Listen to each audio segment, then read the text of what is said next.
কতবার যে আমি তোমাকে স্পর্শ করতে গিয়ে গুটিয়ে নিয়েছি হাত, সে কথা আমার ঈশ্বর জানেন।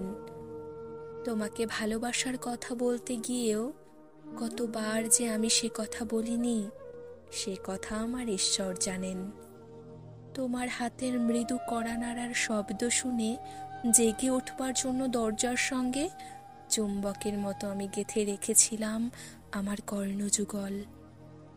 তুমি এসে আমাকে ডেকে বলবে, এই ওঠো, আমি আমি আর আমি একে শুনলাম, এমতো উল্লাসে নিজেকে নিক্ষেপ করব তোমার উদ্দেশ্যে।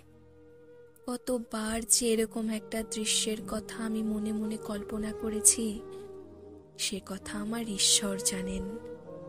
আমার চুল পেকেছে তোমার জন্য, আমার গায়ে জ্বর এসেছে তোমার জন্য।